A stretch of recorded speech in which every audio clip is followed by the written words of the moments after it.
Sleep is chapter 6 of our forthcoming book, as I said at the top of the hour. And it's going to be a short excerpt today, just 2 pages from the middle of the chapter. So in the beginning of the chapter, we walk through a little bit about what sleep is and whether or not we think aliens, if they landed on the planet, would recognize what we do for a third of our lives. I'm not going to give that away. I'm just going to jump right into the section called Dreams and Hallucinations. You'll remember this moment. In the darkest, quietest moment of some night long ago, hours after we had both been asleep, Heather sat up, looked at Brett, and said, "Do you seriously intend to leave these car parts on the bed?" Brett's answer, "I think so, yes," did not ease tensions any. Furthermore, the fact that there were, of course, no car parts anywhere near the bed would not be admitted as evidence in this discussion. It wasn't the first time that Heather had said something while deeply asleep that was impossible to engage using the normal rules. When Brett responded to Heather's sleep talk, the tone generally decayed quickly. There was, it seemed, no reasoning with either of us. Without having any consciousness of these episodes, Heather somehow knew, later, when awake and being told about them, what Brett was supposed to do. "Don't engage me. Let me have both sides of the conversation. It will be over soon enough." Seeing things that aren't there, hearing sounds that were never made, believing things that are not true yet being certain of them, being unable to control one's movements, having conversations with people who don't exist. As it turns out, a list of symptoms of a person with schizophrenia has a suspicious overlap with a person asleep and dreaming. All of us enter this state every night, even though not everyone reaches out through that state and talks in their sleep. We do not regularly draw this parallel because our dream state usually comes with paralysis and amnesia. Any confrontations with reality are blissfully hidden from us by the time we get to our morning coffee. How surprising, then, that organisms that do not appear to have had our best interests in mind, such as psilocybe mushrooms and peyote cactus, seem to have accessed these very same tendencies. To explain this, we need to take a step back. Organisms, including us and other animals, plus plants and fungi, do not generally want to be eaten. Fruit, nectar, and milk are, as we discussed in the previous chapter, exceptions to this rule, but in general, organisms put a lot of work into discouraging the consumption of their body parts. Structural barriers are one method: cactus spines, porcupine quills, turtle shells. Another is poison, but it is often too crude to be maximally effective. If a deer dies after eating foxglove, the deer will be replaced by another deer that knows nothing of the plant's poison. On the other hand, if a deer expands its dietary repertoire to include psilocybe mushrooms and spends the rest of the day having a temporary psychotic break, it may well look elsewhere for its next meal, having been educated and perhaps terrorized rather than killed. Secondary compound is a loosely defined botanical term for a substance that is not functional within the organism that produces it. Rather, it is intended to interact with pathways in other creatures, often in a hostile way. The irritants in poison ivy are an obvious deterrent to herbivores eating those leaves. Similarly, potatoes and the other nightshades contain endogenous pesticides, a class of compounds known as glycoalkaloids, that are highly toxic to humans. In contrast to those pure poisons and irritants, consider these secondary compounds. Capsaicin, the molecule that creates the burning sensation when we eat chili peppers, generally dissuades mammals from eating seeds that are intended for birds, which do not have the receptors to sense the heat. And caffeine, which disincentivizes herbivores from eating caffeinated seeds at high concentrations, may also be a kind of pharmacological social engineering on the part of the plants. When bees are given sugar rewards that contain caffeine, their spatial memory improves threefold. The caffeinated nectar of both citrus and coffee flowers may well be priming their pollinators, the bees, to remember them and to come back for more. From psilocybe mushrooms and ergot fungi, to peyote cactus and the botanical brew in ayahuasca, to salvia and Sonoran desert toads, there are fungi, plants, and animals that have produced secondary compounds that interact with our physiology in ways that mirror dream states. Call them hallucinogens or psychedelics or entheogens, their effect on us can be narrative and elucidating. We live our days connected by dreams. Lest we wake up each morning imagining that we are brand new beings, our dreams give us context and allow us to grow between days. We are conscious during the day and unconscious in the first part of the night during non-REM sleep. Once REM picks up in the second half of each night, our consciousness is borrowed, our bodies taken safely offline, paralyzed, and our conscious minds create fictions strange, hypothetical, and extravagant. Sometimes they're even true. A vast array of cultures have some tradition in which hallucinogenic states are intentionally triggered in some or all of their members. Humans being human, it is not surprising to find that many cultures have borrowed secondary compounds that trigger terrifying waking dreams, and have turned what might have been a bad trip into an important tool for human consciousness expansion. More on this in Chapter 12. Just as many cultures have appropriated the hallucinogenic secondary compounds of plants and fungus to expand the consciousness of their members, many also have sleep rituals, from the simple to the elaborate, by which individuals prepare for their nightly slumbers. Even some of our closest relatives engage in rituals in advance of sleep. And the next section tells of us discovering some in some spider monkeys in Guatemala. Pretty exciting. I'm actually quite interested to hear what the world will make of this set of hypotheses when it engages them. It's something I've long wanted to bring into the world, and I guess we're finally going to find out whether people are ready for it. But anyway, well, where do you think we should talk about here? Yeah, go. I mean, there's a lot to say. There's a lot to say. Actually, Zach, did you just get an email from me? I wanted to show this. Years after we started talking about these hypotheses, I ran into this cartoon. It's an XKCD cartoon. You'll have to make it a bit bigger, I think, for most people. Well, including people on mobile who might want to see it. So it starts out with a guy, he's just awakened from a dream. There are people rappelling from a Zeppelin. There's a nuclear explosion going on near a major city. He runs down the stairs. He goes to the breakfast table to talk to his significant other as the whole thing evaporates and he's left with almost nothing he could possibly describe. And she appears to be nonplussed. Right. And the hidden caption to the thing is "Every damn morning." That's the title, actually. Looks like. It's "Every damn morning." Yeah. Anyway, so yes, this idea that our dreams are actually built to be hidden from our conscious minds in a certain way. And then, it wasn't in the piece that you read, but the fact that some dreams aren't. Some dreams aren't what? Aren't deliberate or are not adaptively hidden. There seem to be some dreams that they just have their message right there emblazoned on them. Is that what you mean? Well, what I mean is there's a difference between the dream that you can't remember and the dream that you can struggle to remember something of, and the dream that, to my way of thinking, is actually handed across the consciousness barrier because its purpose is actually for your consciousness to see it, which feel very different. And I think these are all disrupted by our terrible relationship with alarm clocks, which basically interrupt our dream cycles arbitrarily. Alarm clocks and other intrusions in the soundscape, and also light. And we'll talk a little bit about light here, but yeah. Right. Yeah. But for those of us who sometimes have the experience of solving a difficult problem in our sleep, right? It's very often one of these things where you awake with a solution that you're keenly aware of. Well, and so, I mean, you say that speaking specifically of mental or intellectual problems, right? I think probably everyone has solved problems in their sleep, whether or not they recognize it as such. So there are physical problems that can be solved if you're like a craftsman, if you're trying to figure out how to, make a particular joint or something. But also the one that is probably the most ubiquitous and perhaps the most ancient of at least these types that we've sort of categorized here, are just, how to get your body to do a thing. And in the modern world, that might be, skateboarding or rock climbing or forehand frisbee or, whatever it is. But, you work at it. At some point you get, you either walk away calm or not. And the next time you try it, if you have had time to sleep between now and then, you're almost always better at it. Right. And the distinction, I mean, as people who know the podcast well, or people who will read in the book, obviously all that dream stuff has to pay its way. Right. Not every dream does, but on average, it all has to pay its way because it's very expensive.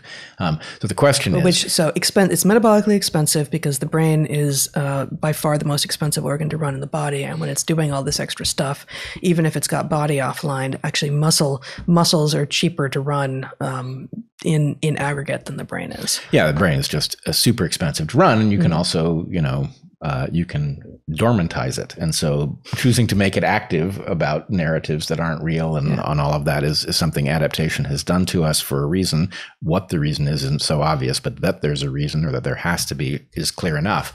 But the point is, yes, we have all, probably most of what we do in dreams is at least attempt to solve problems, and we will all have solved problems. And in general, those dreams that you can't remember are presumably about solving problems that you at some level that is not conscious. But yeah, the dreams I was talking about, the ones that seem to get handed across the consciousness barrier, are ones, in my experience, it's been like there's some object that you're trying to fix and you can't figure out why it's not working. Mm-hmm. And then you wake up with the solution to it. It's clear that that work was done by your sleeping self, but it's also clear that your unconscious mind isn't in a position to operationalize it. Right. Yeah. So it's a pretty fascinating. I do still wonder about those car parts, though. Yes. Well, I mean, I hadn't thought it through, but yeah, I mean, they had to go somewhere. I guess. Yeah. You do always threaten to store things on my side of the bed since that incident. Yeah. Is that just me? Yeah, no one else threatens to store things on my side of the bed. Right. No, I just thought it was symmetrical. I thought, I do threaten to store new objects that have no place. I think if I do that, it's following your lead. Oh, is that right? Yes. Oh, God. Yes. I've created a monster. Yeah. Yeah. No, who wants to store things on my side of the bed, apparently. Okay. More from this, or? I mean, I don't know. I'm pretty happy with it. But all right, let us then. So I'm just going to read, as we mentioned last week. Most of the chapters in the book have at the very end the corrective lens, and so just the last corrective lens from the sleep chapter is this. This is advice that we are giving. Most of these are at the individual level. This is one for the societal level. Restrict outdoor blue spectrum light at the societal level, particularly lights that shine upward and outward at all hours of the night. Nighttime darkness is healthy, 24-hour light is not, and is even implicated in higher rates of disease. Furthermore, humans deserve a night sky, a sky full of possibilities, sometimes of clouds, often the moon, occasionally planets, nearly always stars in the Milky Way in which we live. Besides sleep, which we need, what else might we lose when we disappear our own night sky? And we don't know the answer to that, right? We potentially lose a lot, and in light of that, there's a review paper out this year called Non-Visual Effects of Indoor Light Environment on Humans, a Review. So this is very, very restrictive. It's not about visual effects. It's not about the effects of outdoor stuff.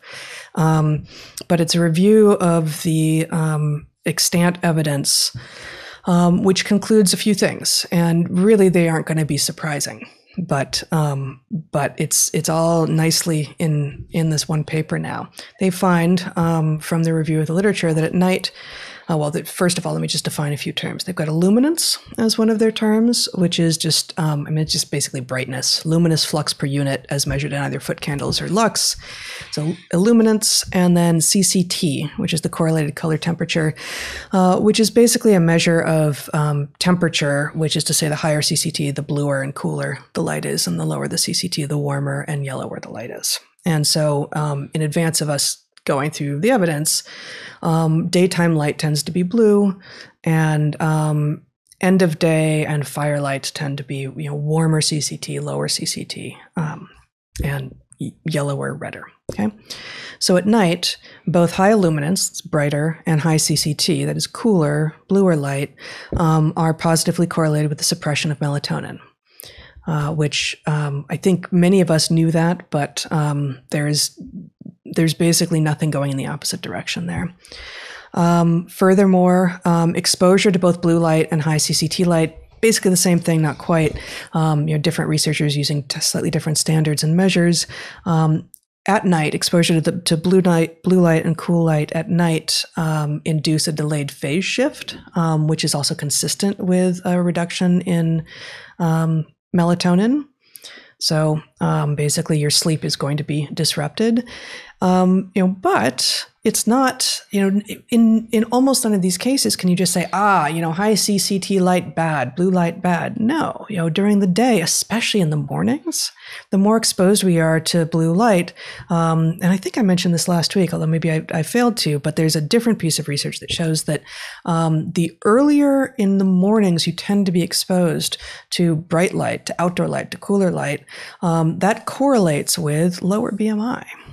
Like, obesity tends not to thrive as well among people who are getting out into bright outdoor light early in the mornings. So high CCT, again, the bluer light stimulates positive mood, and high illuminance during the daytime is positively correlated with subjective alertness. So, you're more awake. There's also a bunch of mood stuff. The mood stuff is a little dicier, so I didn't include it here.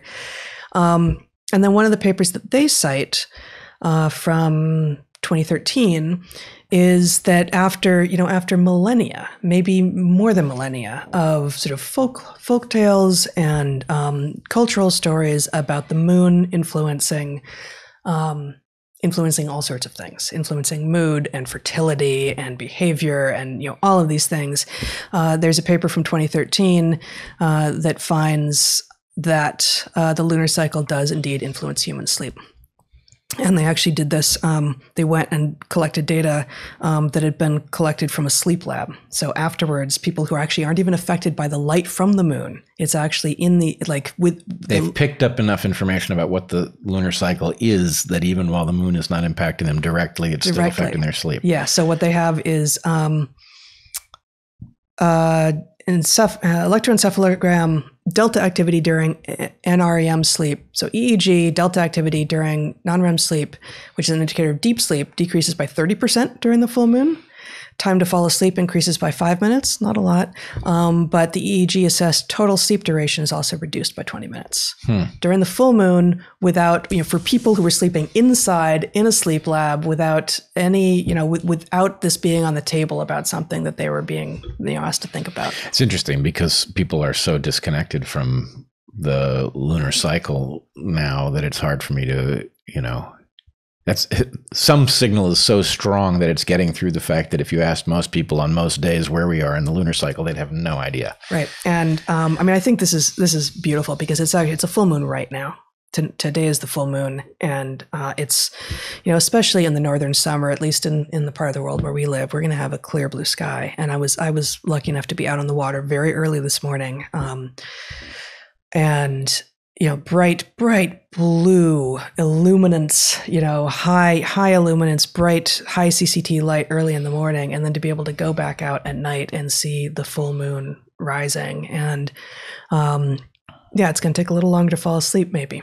For the whole planet during a full moon, according to this research, and your sleep duration is going to be reduced by a bit. And what this paper didn't try to look at, but what I predict is true, is that there are also going to be seasonal differences, right? And so, whereas we have these expectations in modern in weird countries that you start work at 8 or you go to class at 8, and that happens. The farther away from the equator you are, the less sense that makes physiologically across the entire year. 8 a.m. here in September when classes start, it's very, very bright out. And in December, it's still dark out. And, being expected to get up with the same enthusiasm and alertness and ability to do calculus or whatever it is, you're going to, if you've been raised in part by the photons from the sun, as opposed to by your mom telling you have to get out of bed and your alarm clock. Of course, you're not going to be equally capable. Of course not.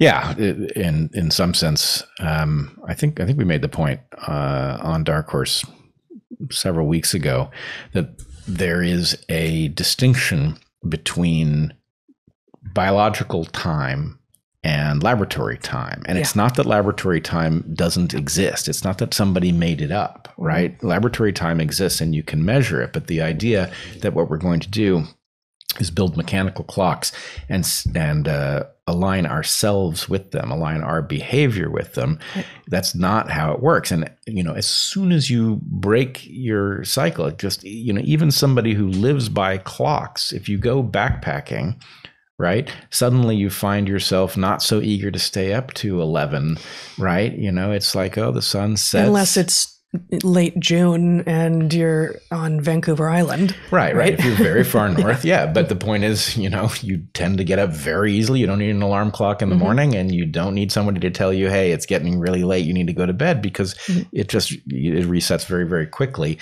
Now, the problem is it trades off two things. your personal cycle and how it interfaces with, the celestial motions of various objects, is at odds with your ability to say, I will meet you at this place at that time, right? Or we will engage in this activity in this location, on this day and this time.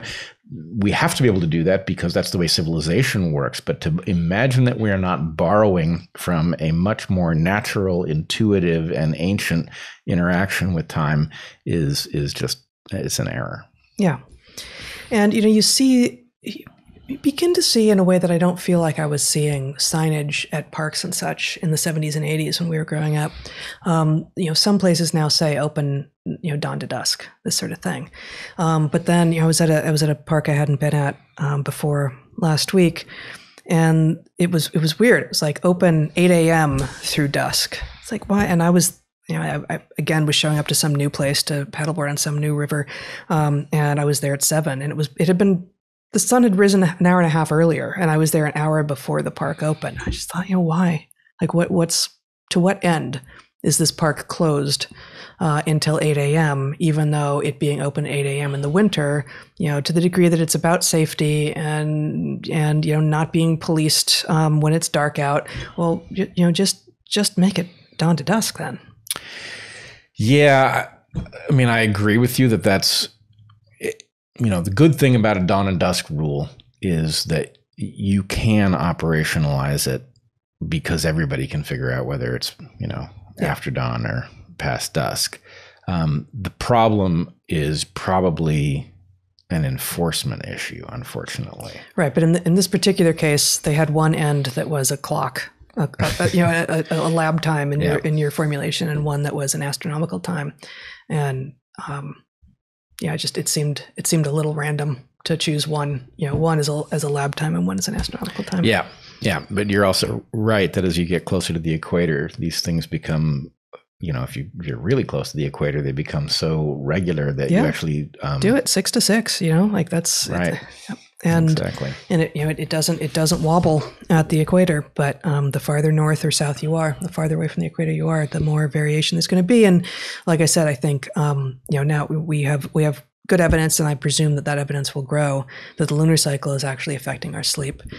We know that it's not just female typical sex hormones that are changing with along cycles that are the same length of time as the lunar cycle, and that's no accident. It's there are a lot of our hormones for all of us, for both sexes is what I meant, right. that are cyclic, and it's going to be circadian, it's going to be lunar, and it's going to be seasonal as well. And the seasonal stuff will be there will be higher peaks and lower lows the farther from the equator you're going to be. Totally. I'm also always keen to point out that in other creatures, there are much less cryptic reasons for these things. Lunar phobia in bats being a great example. If you go out and you try to catch bats, you find that typically you get many fewer bats when you do so. The fuller the moon, the fewer the bats. And the reason for this is typically interpreted as basically increased vulnerability to visual predators, especially owls.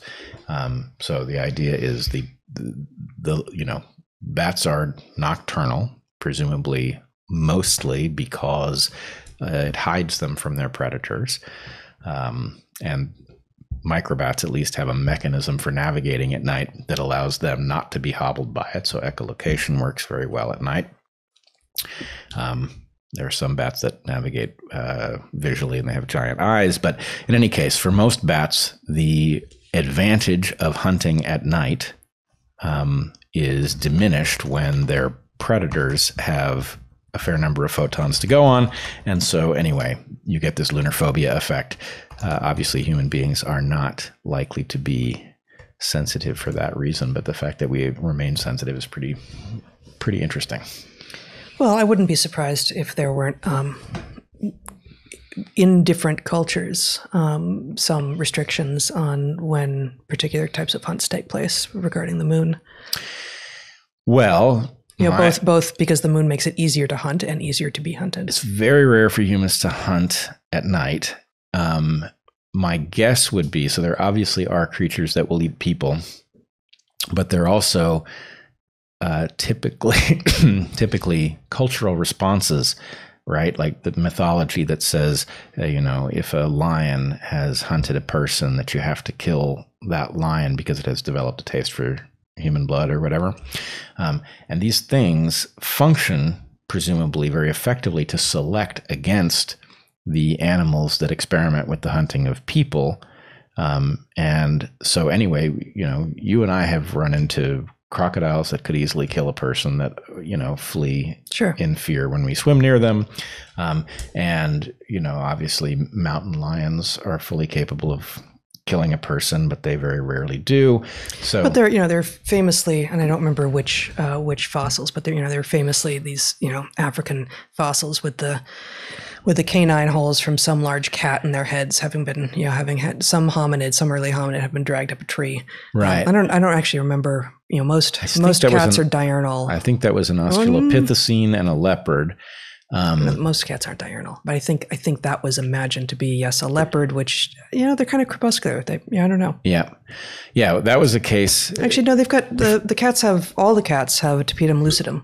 Yep. So they are presumably better able to navigate at night than we are. Right. But which is this reflective coating on the back of the eye. Sufficiently early human ancestor that they were unlikely to have mythology around, the killing of animals that have killed people. So anyway, the question, at least the hypothesis on the table, is that mythologies that force people to kill animals that have killed their kin actually function to select against that they create a superstition or something equivalent to it in the wild animals that reduces the hunting of people.